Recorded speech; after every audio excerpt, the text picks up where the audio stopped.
Richard tried to scam Leo's sister Emily with fake music royalties. Leo exposed his grift and put him out of business.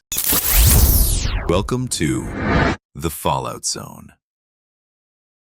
My dad disappeared when I was 10. No note, no last hug, nothing but a fading promise he'd be back before the next school concert.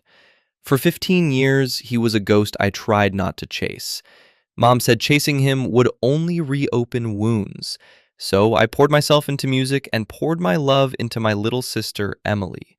She was 7 when he left, bright as a sunrise, but asthma and a bad car accident 2 years ago left her fighting hospital bills bigger than any record deal I'd ever dreamed of. Then Richard showed up on my doorstep like a storm dressed in a suit. Same easy grin, same cologne I half remembered from childhood.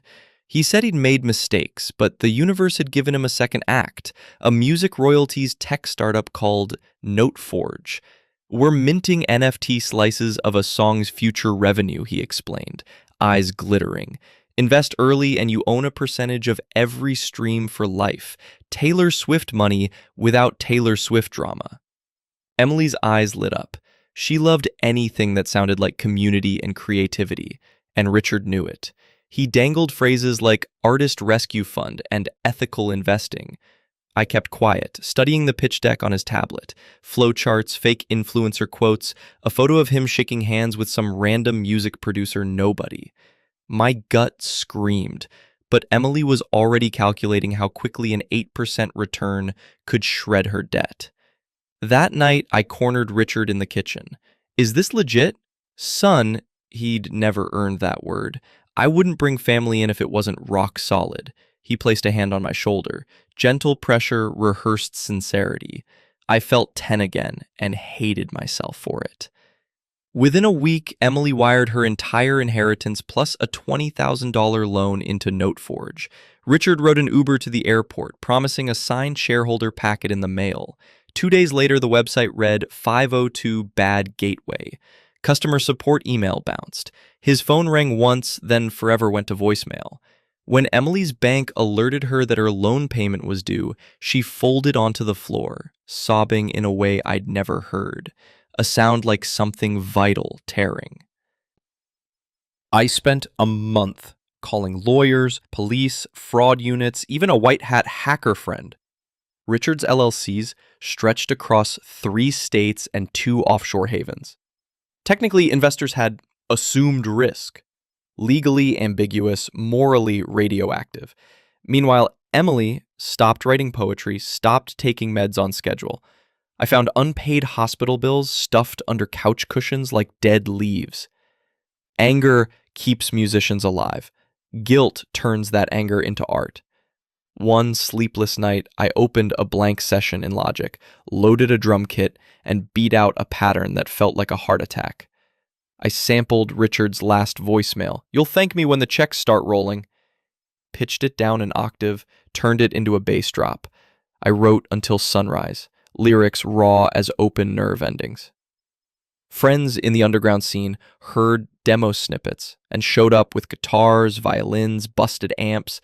We formed a vigilante orchestra in my apartment. 5 tracks in 5 brutal weeks. Father, Fraud, and Fame. ROI, Ruin. Ghost in a Gold Suit. Bad Gateway Blues. And the closer, Noteforge Funeral. Every song called Richard by name. Every chorus listed dates, company numbers, the SEC complaint file we'd opened. Emily, silent at first, eventually recorded a spoken word bridge. Dad, I needed breath. Your greed stole air from my lungs. The line hits like a dagger. Release day. We dropped the EP free on Bandcamp, then clipped a 30-second chorus for TikTok. I tagged #MusicScam, #Noteforge, and went to make coffee. By the time the kettle whistled, the video had 12,000 views. By lunch, 100,000. That night, 1.2 million. Comments flooded in. Holy crap, this is my dad too, Richard Benson? He pitched me Noteforge last year. I said no, dodged a bullet, lost $5,000 to this exact scam, subscribed. Reddit threads dissected the chord progressions and the legal facts baked into the lyrics. Twitter turned ROI ruin into a meme. A Spotify playlist called Scam Dad Anthems hit trending. Then came the DM. Username @TruthSeeker2025, avatar of an eagle. Take the tracks down or I'll sue you for defamation. Remove all references to me. You're a failed busker chasing clout. There was no signature, but I knew the rhythm of those words. I screen captured the message, posted it with the caption, "Guess who's scared of a song?" It hit 50K likes in an hour. Next morning, Richard uploaded a YouTube video titled "Exposing the Lies."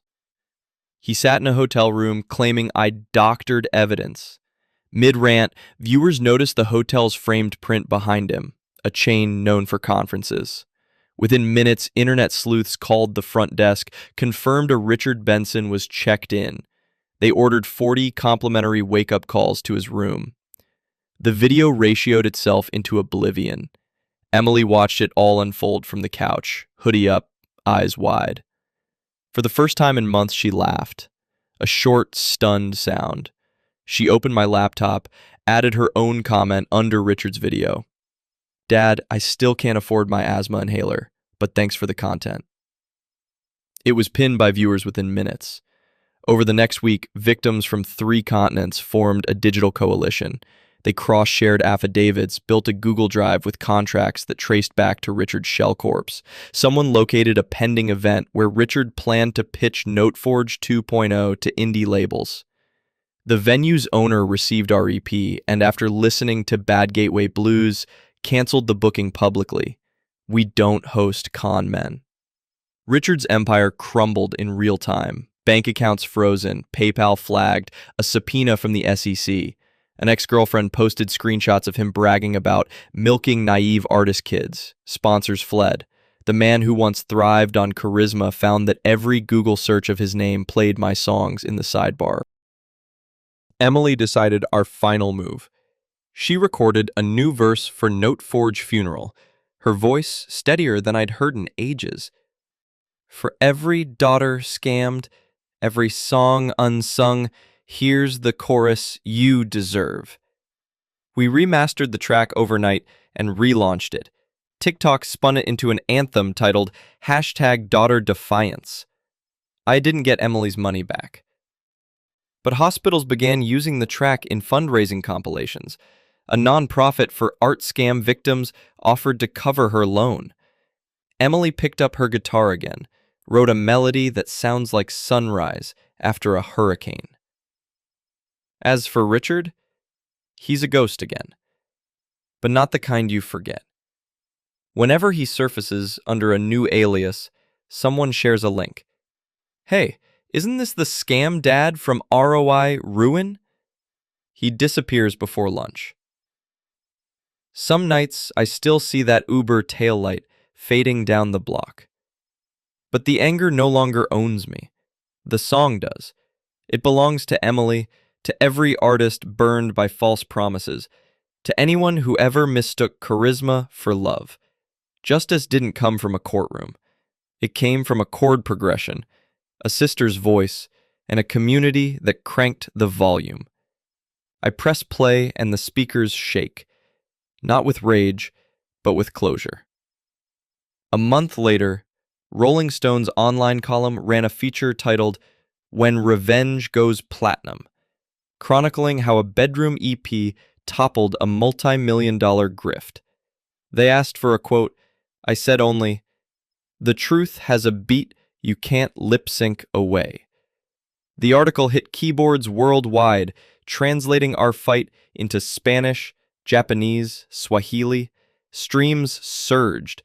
Labels called, but this time we owned all the masters, every waveform, every penny. We set up a fund funneling half the royalties into grants for scammed musicians, ensuring the pain Richard birthed would bankroll creativity instead of crime. I finally slept 8 straight hours. The roommate said the apartment never sounded quieter. I think it just sounded free. Thank you for watching The Fallout Zone. Please don't forget to like and subscribe. See you next time.